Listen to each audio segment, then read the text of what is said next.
প্রায় সারা বছর ধরেই এই আঘাত প্রাপ্তির সম্ভাবনা এটা কিন্তু রয়েছে। এই সম্ভাবনা চরমভাবে বাড়তে দেখতে পাওয়া যাবে সেপ্টেম্বর, অক্টোবর, নভেম্বর, ডিসেম্বর এই সময়ে। বিশেষভাবে যদি আমরা টাইম স্প্যান ক্যালকুলেট করতে চাই, সেই ক্ষেত্রে এপ্রিল মাস থেকে জুন মাস পর্যন্ত বন্ধুত্বের কারণে, বন্ধুদের কারণে মেষের কিছুটা পশ্চাৎগতি সৃষ্টি হতে পারে। মেষ পিছিয়ে পড়তে পারেন, মেষের অর্থনৈতিক হানি হওয়ার সম্ভাবনা রয়েছে। তৃতীয়ত যে বিষয়টি নিয়ে মেষকে ভীষণ সাবধান থাকতে হবে, সেটি সৃষ্টি হবে পঞ্চমে কেতুর উপস্থিতির জন্য। আপনার প্রেম, ভালোবাসা এখানে কিছু কনফিউশন সৃষ্টি হতে পারে। আপনার ক্রিয়েটিভিটি, আপনার চিন্তাভাবনা, আপনার ডিজায়ার, আপনার ডেস্টিনেশন এগুলো নিয়ে একদম সংঘবদ্ধ প্ল্যানিং করতে হবে। পরিকল্পনা ছাড়া পদক্ষেপ সেটা কিন্তু আপনাকে ভীষণভাবে বিপদে ফেলতে পারে, ভীষণ রকম সমস্যার মধ্যে জড়িয়ে দিতে পারে। বিশেষ করে মে, জুন, জুলাই, অক্টোবর, নভেম্বর এই সময়গুলিতে কিন্তু প্রতারিত হওয়ার সম্ভাবনা মেষের ক্ষেত্রে অনেকটাই বেশি। আগে থেকেই মেষকে সাবধান হতে হবে। বাড়ি কেনা, বাড়ি বিক্রি করা, ঋণ গ্রহণ এই বিষয়টিতে 2025-এ সাবধানতা অবলম্বন করা বিরাট দরকার। ভরণী নক্ষত্রের মানুষরা গর্ভস্থ সন্তানের স্বাস্থ্য নিয়ে বিরাট সাবধান থাকবেন। বাড়ি পরিবর্তনের ক্ষেত্রে ভরণীকে ভীষণ সাবধান হতে হবে। স্পেশালি বছরের শেষ 6 মাস ফাইন্যান্সিয়াল দিক থেকে কিছুটা ফ্রড হওয়ার সম্ভাবনা আপনার ক্ষেত্রে রয়েছে। এই সময় কেন, কোনো সময় কোনো রকম ওটিপি কিংবা কোনো রকমের ডকুমেন্টেশন সেগুলি শেয়ার করা যাবে না।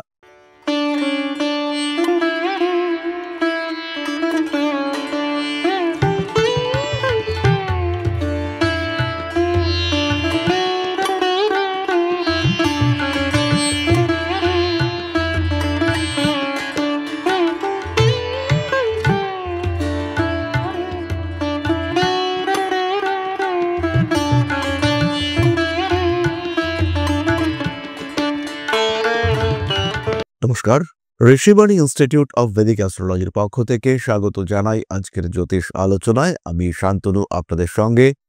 আলোচ্য বিষয় 2025। ইতিমধ্যে বিভিন্ন জায়গায়, বিভিন্ন ক্ষেত্রে, বিভিন্ন মানুষের কাছে আমাদের 2025-এ কোন দিক থেকে ভালো হতে পারে, কোন দিক থেকে উন্নতি আসতে পারে এই বিষয়গুলি আমরা জেনেছি। কিন্তু তার সঙ্গে সঙ্গে 2025-এ বেশ কতগুলি বিষয় নিয়ে সাবধানও হতে হবে। এই সাবধানতার বিষয়গুলি নিয়েই আজকে আমি আপনাদের সঙ্গে। বেশ কতগুলি গ্রহযোগ সৃষ্টি হতে চলেছে, যার কারণে বিপদে পড়তে পারেন রাশিচক্রের বিভিন্ন মানুষ। আজকে আমরা আলোচনা করব 2025-এ মেষ রাশি বা লগ্নের মানুষদের কোন কোন বিষয়ে, কোন কোন সময় সতর্কতা অবলম্বন করা উচিত। প্রথমেই যে বিষয়টিতে মেষকে সতর্ক থাকতে হবে তার মধ্যে রয়েছে শরীর স্বাস্থ্য। 2025 সালে মূলত শরীরের নিম্নাঙ্গ সংক্রান্ত পীড়া, হাঁটুর যন্ত্রণা, আর্থারাইটিস, গোড়ালিতে আঘাত, পায়ের পাতায় চোট লেগে যাওয়ার সম্ভাবনা এগুলি কিন্তু বাড়তে দেখতে পাওয়া যাবে। প্রায় সারা বছর ধরেই এই আঘাত প্রাপ্তির সম্ভাবনা এটা কিন্তু রয়েছে। এই সম্ভাবনা চরমভাবে বাড়তে দেখতে পাওয়া যাবে সেপ্টেম্বর, অক্টোবর, নভেম্বর, ডিসেম্বর এই সময়ে। তাই মেষ রাশি বা লগ্নের মানুষদেরকে, যারা বিপজ্জনক কাজকর্ম করেন, যারা রাশ ড্রাইভিং করেন কিংবা যারা দ্রুত গতিতে বাইক চালান, তাদের ক্ষেত্রে কিন্তু খুব সাবধান হতে হবে। যারা ফুটবল খেলেন, যারা নৃত্যশিল্পী, স্টেজে নৃত্য পরিবেশন করেন, সেই সমস্ত মানুষদের কিন্তু খুব সাবধান থাকতে হবে। বছরের শেষের দিকটা বিশেষভাবে এই সাবধানতা অবলম্বন করতে হবে। দ্বিতীয় যে বিষয়টি নিয়ে মেষকে মূলত বছরের প্রথম দিকে খুব সচেতন থাকতে হবে, সেটি হলো বন্ধুত্ব, বন্ধুভাগ্য, বন্ধুর সঙ্গে সম্পর্ক, বন্ধুদের সঙ্গে অ্যাটাচমেন্ট, বন্ধুদের সঙ্গে তৈরি হওয়া পার্টনারশিপ। প্রত্যেকটি বিষয় নিয়ে মেষকে 2বার 10বার ভাবনা চিন্তা করতে হবে এবং এই ভাবনা চিন্তার পরেই কিন্তু মেষ আলটিমেটলি ডিসিশন নিতে পারবেন। বন্ধুদের সঙ্গে পার্টনারশিপে যাওয়া কতটা গুরুত্বপূর্ণ, কতটা উচিত সেটা উপলব্ধি করতে পারবেন মেষ রাশি, মেষ লগ্নের মানুষরা। বিশেষভাবে যদি আমরা টাইম স্প্যান ক্যালকুলেট করতে চাই, সেই ক্ষেত্রে এপ্রিল মাস থেকে জুন মাস পর্যন্ত বন্ধুত্বের কারণে, বন্ধুদের কারণে মেষের কিছুটা পশ্চাৎগতি সৃষ্টি হতে পারে। মেষ পিছিয়ে পড়তে পারেন, মেষের অর্থনৈতিক হানি হওয়ার সম্ভাবনা রয়েছে। তৃতীয়ত যে বিষয়টি নিয়ে মেষকে ভীষণ সাবধান থাকতে হবে, সেটি সৃষ্টি হবে পঞ্চমে কেতুর উপস্থিতির জন্য। আপনার প্রেম, ভালোবাসা এখানে কিছু কনফিউশন সৃষ্টি হতে পারে। মনের মধ্যে কিছু সন্দেহের উদ্রেক হওয়ার সম্ভাবনা এটা দেখতে পাওয়া যায়। পঞ্চম ভাবে কেতুর উপস্থিতির কারণে সন্তানের স্বাস্থ্য, সন্তানের অ্যাক্টিভিটি, তার শিক্ষা, তার মুভমেন্ট, তার অ্যাপ্রোচ ইত্যাদি নিয়ে মনের মধ্যে বিভিন্ন রকম প্রশ্ন সৃষ্টি হতে পারে। এই ধরনের সমস্ত প্রশ্ন থেকে বেরিয়ে আসবার জন্য সন্তানকে যথেষ্ট সময় দিতে হবে এবং তার কি ইচ্ছা সেটাকে গুরুত্ব দিতে হবে। নিজের ইচ্ছাকে তার উপরে চাপিয়ে দেওয়ার পরিবর্তে সন্তান কি চাইছে, সে কতটা অ্যাকসেপ্ট করতে চাইছে সেটাকে বুঝতে হবে। অন্যথায় পঞ্চমে কেতু সন্তানের শরীর স্বাস্থ্য, তার অ্যাক্টিভিটি, তার অবস্থান ইত্যাদি নিয়ে আপনাকে ভালো রকম সমস্যার মধ্যে ফেলতে পারে। চতুর্থত যে বিষয়টি নিয়ে আমরা অনেক ভাবনা চিন্তা করব সেটি হলো আপনার ডেস্টিনেশন, আপনার পরিকল্পনা। 2025 বলে নয়, প্রত্যেকটি ক্ষেত্রে প্রত্যেকটি মানুষের কিছু না কিছু পরিকল্পনা থাকে। তিনি জীবনকে কিভাবে কাটাবেন, তার জীবন কিভাবে কাটতে পারে, এই সমস্ত বিষয় নিয়ে তার কিছু ভাবনা চিন্তা দেখতে পাওয়া যায়। আপনার ক্রিয়েটিভিটি, আপনার চিন্তাভাবনা, আপনার ডিজায়ার, আপনার ডেস্টিনেশন এগুলো নিয়ে একদম সংঘবদ্ধ প্ল্যানিং করতে হবে। পরিকল্পনা ছাড়া পদক্ষেপ সেটা কিন্তু আপনাকে ভীষণভাবে বিপদে ফেলতে পারে, ভীষণ রকম সমস্যার মধ্যে জড়িয়ে দিতে পারে। তাই প্রত্যেকটি পদক্ষেপের আগে একটি সুন্দর পরিকল্পনা অবশ্যই করা দরকার। পঞ্চমত যে বিষয়টি নিয়ে মেষকে ভীষণ সাবধান হতে হবে, মেষ জেনারেলি অত্যন্ত সরলমতি। মানুষকে বিশ্বাস করবার ক্ষেত্রে মেষের আগে আর কাউকেই খুঁজে পাওয়া যায় না। মেষের মাথা গরম হতে পারে, মেষ হঠকারী হতে পারেন, কিন্তু মেষ আল্টিমেটলি সরল। তাই কি করছেন, কাকে ভরসা করছেন, কাকে বিশ্বাস করছেন, এই সমস্ত বিষয় নিয়ে মেষকে অনেক বেশি সচেতন থাকতে হবে এবং এই সময় খেয়াল রাখতে হবে যে সিম্পলিসিটি আপনার হিসেবকে গন্ডগোল করে ফেলতে পারে। জীবনের হিসেব শুধু নয়, অর্থনৈতিক হিসেব তাকেও চরমভাবে গন্ডগোল পাকিয়ে দিতে পারে। ব্যবসায়িক পরিকল্পনা, আয় ব্যয়, লেনদেনের হিসেব এই সমস্ত বিষয়গুলি কিন্তু নষ্ট হতে পারে 2025 সালে। বিশেষ করে মে, জুন, জুলাই, অক্টোবর, নভেম্বর এই সময়গুলিতে কিন্তু প্রতারিত হওয়ার সম্ভাবনা মেষের ক্ষেত্রে অনেকটাই বেশি। আগে থেকেই মেষকে সাবধান হতে হবে। পার্টনারশিপ ব্যবসার মধ্যে আপনি যুক্ত রয়েছেন, কোনো না কোনো কারণে বিজনেসের দিকে খেয়াল রাখা কমিয়ে দিয়েছেন, এই সমস্ত অবস্থায় কিন্তু আপনি সমস্যায় পড়তে পারেন। প্রত্যেকটি বিষয় খুব ভালো করে খুঁটিয়ে নজর রাখতে হবে এবং কোনো রকম সমস্যা যাতে আপনাকে জর্জরিত করতে না পারে তার দিকে আপনাকে ভীষণভাবে চেষ্টা করতে হবে। এরপরে আমরা চলে আসব নাক্ষত্রিক আলোচনা প্রসঙ্গে। তবে প্রত্যেকটি নক্ষত্রের ক্ষেত্রে আমরা একটি বা দুটি বিষয় নিয়েই কথা বলবো যেগুলি মূলত প্রধানত গুরুত্বপূর্ণ। প্রথমেই খেয়াল রাখুন, অশ্বিনী নক্ষত্রের মানুষরা বাড়ি কেনা, বাড়ি বিক্রি করা, ঋণ গ্রহণ এই বিষয়টিতে 2025 সাবধানতা অবলম্বন করা বিরাট দরকার। ভরণী নক্ষত্রের মানুষরা গর্ভস্থ সন্তানের স্বাস্থ্য নিয়ে বিরাট সাবধান থাকবেন। বাড়ি পরিবর্তনের ক্ষেত্রে ভরণীকে ভীষণ সাবধান হতে হবে এবং বাড়ি পরিবর্তনের সময় যাতে বাস্তু দোষ কন্ট্রোল করা যায় তার একটা চেষ্টা কিন্তু অবশ্যই ভরণীকে করতে হবে। ভরণী নক্ষত্রের মানুষরা যারা রাজনীতির সঙ্গে যুক্ত রয়েছেন তাদের কিন্তু অনেক বেশি সচেতন থাকতে হবে, বাড়তে পারে গুপ্ত শত্রুতা। কৃত্তিকা নক্ষত্রের মানুষরা নিজের ক্রিয়েটিভিটিকে প্রকাশ করবার ক্ষেত্রে অনেকটাই সচেতন থাকবেন। আপনার তৈরি করা জিনিসপত্র, আপনার গবেষণা লব্ধ ফল সেটা কিন্তু বেহাত হয়ে যাওয়ার সম্ভাবনা রয়েছে। অর্থনৈতিক ক্ষেত্রেও কৃত্তিকা কিছুটা প্রতারিত হতে পারেন, স্পেশালি বছরের শেষ 6 মাস ফাইন্যান্সিয়াল দিক থেকে কিছুটা ফ্রড হওয়ার সম্ভাবনা আপনার ক্ষেত্রে রয়েছে। এই সময় কেন, কোনো সময় কোনো রকম ওটিপি কিংবা কোনো রকমের ডকুমেন্টেশন সেগুলি শেয়ার করা যাবে না। সুতরাং 2025 মেষ রাশি বা লগ্নের মানুষজন এবং তার 3 নক্ষত্র তাদের জন্য কেমন কাটতে পারে এবং স্পেশালি কোন দিক থেকে সমস্যা আসতে পারে সেই বিষয়গুলি নিয়ে আমরা আলোচনা করলাম। আশা করব আপনারা প্রত্যেকেই এই বিষয়গুলি নিয়ে সাবধান হবেন এবং এই সমস্যাগুলি যদি আপনার জীবনে আসে তাহলে কোনো সাধারণ প্রতিকার নয়, আপনারা সরাসরি জ্যোতিষ ব্যক্তিত্বের শরণাপন্ন হবেন, তার কাছ থেকে জানবেন কি করা উচিত এবং এক্স্যাক্টলি এই প্রবলেমের কারণ কি, কেন এই সমস্যা আপনার জীবনে এলো, কতদিন চলতে পারে, আদৌ প্রতিকারের প্রয়োজন রয়েছে কিনা। হতেই পারে এই সমস্যাটি 15 দিনের, তাহলে একরকম প্রতিকার হবে। হতেই পারে এই সমস্যাটি 15 মাসের, তাহলে আরেক রকম প্রতিকার হবে।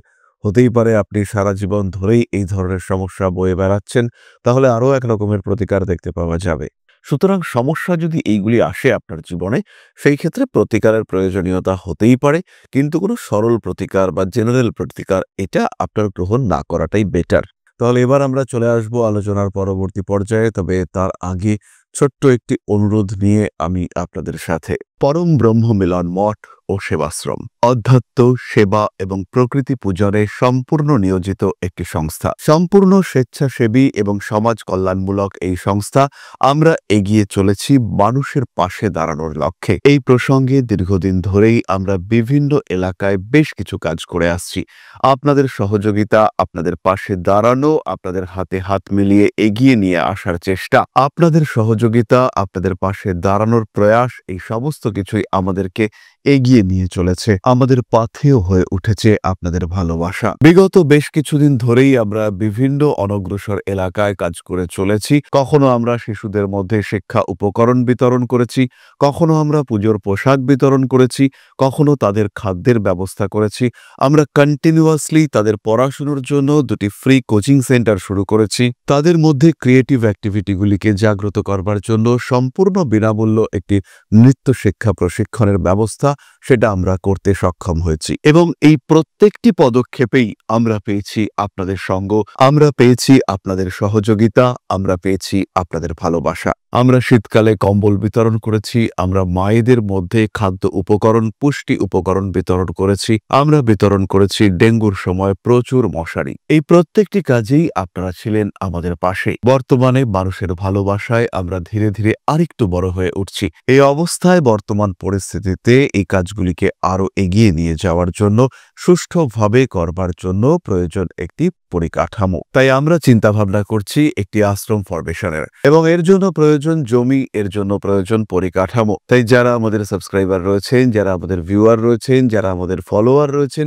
যারা আমাদেরকে ভালোবাসেন, যারা আমাদের পাশে থাকেন, প্রত্যেকটি সহানুভূতিশীল মানুষের কাছে আমাদের অনুরোধ, সাধ্যমতো সামান্য পরিমাণে আপনারা এগিয়ে আসুন। বিন্দু বিন্দুতে সম্পূর্ণ হবে সিন্ধুর গঠন, তৈরি হবে পরম ব্রহ্মমিলন মঠ ও সেবাশ্রমের পরিকাঠামো। তাই যারা বিভিন্ন সময় বিভিন্ন অবস্থায় মানুষের পাশে গিয়ে দাঁড়ান, যারা প্রকৃতিকে ভালোবাসেন, যারা জীবনকে এগিয়ে নিয়ে যাওয়ার পথে অন্যকে সাহায্য করতে পছন্দ করেন, সেরকম প্রত্যেকটি মানুষের কাছে আমাদের সাধারণ অনুরোধ, আমাদের এই মহৎ উদ্দেশ্যকে সফল করে তুলবার জন্য যতটুকু সম্ভব, যতটুকু সাধ্য, অবশ্যই এগিয়ে আসুন, বাড়িয়ে দিন সামান্য সহযোগিতার হাত। অধ্যাত্ম, সেবা এবং প্রকৃতি পূজনের এই মহান কর্মে, মহান ব্রতে ব্রতী হয়েছি আমরা। আমাদের সঙ্গে হাতে হাত মিলিয়ে আপনারাও যতটুকু সম্ভব এগিয়ে আসুন। সবার প্রচেষ্টায় এই বিরাট কর্মযজ্ঞ সাফল্যমণ্ডিত হবে। সবাইকে জানাই অগ্রিম ধন্যবাদ। আমরা জানি আপনাদের সহযোগিতা আমরা পাবো। বেশ কিছুদিন ধরেই বহু মানুষ আমাদেরকে সাহায্য করে চলেছেন, কারণ আমাদের ইন্ডিভিজুয়াল সামর্থ্য অতি ক্ষুদ্র, তার মাধ্যমে এই মহৎ কার্যগুলিকে সম্পূর্ণ করা সম্ভব নয়। তাই প্রত্যেকের ছোট্ট ছোট্ট সহযোগিতার হাত আমাদেরকে এগিয়ে নিয়ে চলেছে। আমরা এগিয়ে চলেছি সাফল্যের লক্ষ্যে। আপনাদের ভালোবাসা এভাবেই আমাদের পাশে থাক, আমরা সফল হবই। তাহলে আবার চলে আসা যাক মূল আলোচনা প্রসঙ্গে। আপনাদের প্রশ্ন, জ্যোতিষের উত্তর। প্রশ্ন করেছেন তন্ময় সিধাই, 1/4/1994, 3:37 PM, বর্ধমান। একটু চাকরি পাওয়ার ব্যাপারে বলুন, খুব সমস্যাতে আছি। তন্ময়, তোমার জন্ম কুণ্ডলিতে সিংহ লগ্ন এবং তোমার রাশি হলো বৃশ্চিক। লগ্নের 10ম ভাবে কেতুর অবস্থান কৃতিকা নক্ষত্রে, এবং কৃতিকা নক্ষত্রের অধিপতি রবি তার 8মে অবস্থান।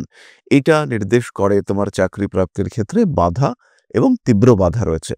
বরঞ্চ তোমার 7ম ভাবে সেখানে কিন্তু রাজযোগ হয়েছে, কিন্তু চন্দ্রের 7মে কেতু অবস্থান করায় ব্যবসায়িক মানসিকতার একটা অভাব রয়েছে। তথাপি আমি তোমায় বলবো, চাকরির থেকে ব্যবসা তোমার জন্য অত্যন্ত শুভ। এবং যেহেতু পঞ্চমপতি বৃহস্পতি তিনি অবস্থান করে রয়েছেন তৃতীয়, এবং এই বৃহস্পতির দৃষ্টি সেটা 7ম ভাবের উপরে পড়েছে, এর ফলে তোমার নিশ্চিন্তে ব্যবসার দিকে অগ্রসর হওয়া উচিত, এবং ব্যবসায়ী তোমার জন্য শুভ, সঠিক সিদ্ধান্ত হবে। চাকরির দিকে না দৌড়ে 2025-এ খুব ভালো করে গুছিয়ে বিজনেস প্ল্যানিং করা, সেটা তোমার জন্য উচিত। তবে তার আগে তুমি অবশ্যই কোনো অভিজ্ঞ জ্যোতিষীর পরামর্শ নিতে পারো। তাহলে আজকের আলোচনা আমরা আর দীর্ঘায়িত করব না। জানুয়ারি মাস থেকে জ্যোতিষ শিক্ষার ক্লাস শুরু হতে চলেছে ঋষিবাণীতে। আপনারা যারা জ্যোতিষ শিখতে চাইছেন, যারা জ্যোতিষ সম্পর্কে আগ্রহ পোষণ করেন, তাদের সবাইকে স্বাগত জানায় ঋষিবাণী। ফিরে আসবো পরবর্তী আলোচনায়। সুস্থ থাকুন, ভালো থাকুন। মা শ্রী শ্রী আদিশক্তির আশীর্বাদে আপনাদের জীবন আরো আরো আরো সমৃদ্ধ হয়ে উঠুক। জয় মা আদিশক্তি। নমস্কার।